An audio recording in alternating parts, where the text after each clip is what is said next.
then we have, oh crap, Garp, right? So with Garp, I ain't gonna lie. I ain't gonna lie. You know, I want this leader to see some play. I don't know. I've been trying to figure it out. But all in all, not good. It is what it is. Why is that? Well, red and black at the moment has virtually no synergy. The only two cards that I can think of off the top of my head is that Don Nami, I think it's from the starter deck, and the Whitebeard Pirate card that's a 2-drop and it does the same thing, you know, attach rest of Don, yada yada. That's it. Oh, and Chaka? That thing does it too. But that's it. That's what we're working with, right? So for the most part, it's almost like nothing on this side. Everything seems to be on this side. Technically, I guess you got Brook as well, right? Oh! Yo ho ho ho! Play. Yo ho ho ho. That's true. That's true. So, but yes, for the most part, there's no synergy between the two colors. The only thing I'm able to think of is you have red cards with Don X effects, maybe. But outside of that, it's all about the black side. It is what it is.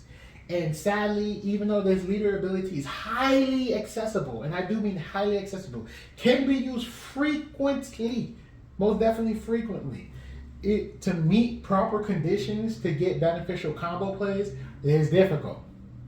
One piece, search and draw can be a little suspect, right? So that's one. Because a combo deck, you need to be able to get access to these cards.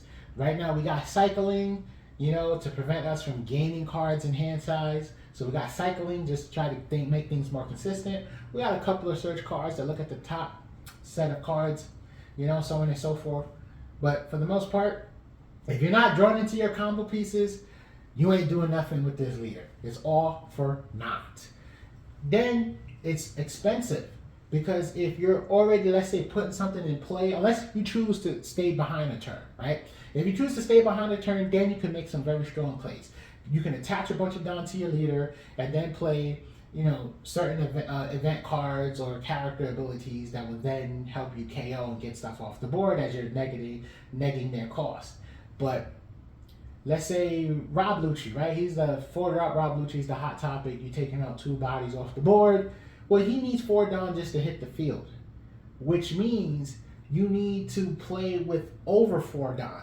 It's simple, and it's difficult because of that, right? There's a lot of powerful on-play effects that kind of prevent Garp from taking like a lot of advantage. You're probably then looking for when attacking effects, but then you might not be able to develop board when you're looking at when attacking effects. You have to take that turn to attach Don, nag, and then swing. And then you have to ask yourself, well, are the current when attacking effects impactful enough for me to even be doing this? I ain't gonna lie, I do like this Cavendish. It's a Cavendish that is 5-drop. When he with Don X, he can attack active characters as well as KO a character cost 1 or less. So you can attach Don to Cavendish, attack, and potentially take out 2 characters, but it also costs you your leader. You have to rest your leader. But we reach a different point in the meta where now you have to worry about if Cavendish can even stay on the board long enough so you can even try its ability. But it would be a very powerful play to pretty much guarantee 2 off the board. But with that little gem of a combo play, there's not much going on. It's very hard to combo Garp's ability, and you may be like, well, it's not very hard. It's just, well, what do you want to call it? You want to call it very hard or less impactful? Because at the end of the day, you need the Don to even execute any of these combo plays while you're also doing Don X. Now, there's a 2K counter Garp where giving him Don helps go for his own play. You do -2, and then you attack and you can KO essentially. Same thing with that Cavendish. You put a bunch of Don, you swing. So they complement there. That's what I'm trying to say. There's a complement thing.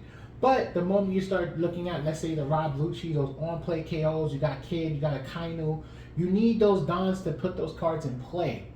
And then, oh my God, before the Revolution, you had to discard also out of your hand. But the point is, you need to have a minimum of a set amount of Dawn to summon the character.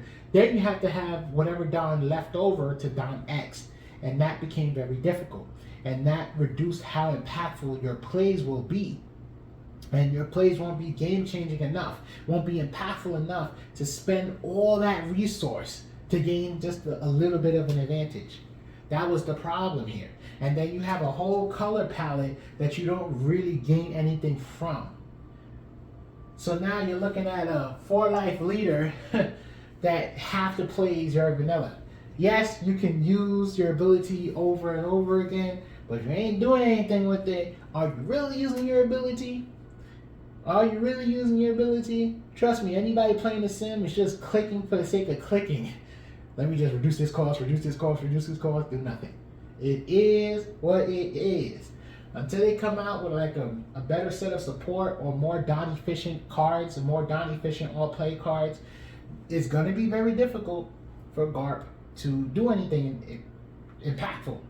Unless they come out with red stuff that can potentially synergize with black, which I would say the red cards that attach Rested Dawn, if they come out with a bit more red cards that can attach Rested Dawn, then this leader will probably have a better chance in the meta. If they come out with slightly more cost-effective plays, then this leader on the black side, then this leader will probably see some play in the meta. But then, of course, you're probably ahead of me on this one. Wait, no, I'm ahead of you. Wait, I'm sorry, I said that wrong. Then you have decks like Sakazuki, Akainu, probably going to just be more dangerous. So that's that. But we'll figure it out. I don't want this leader to be relevant. I like this leader. I always found it fun. But it is what it is. For life or nothing. Think about it.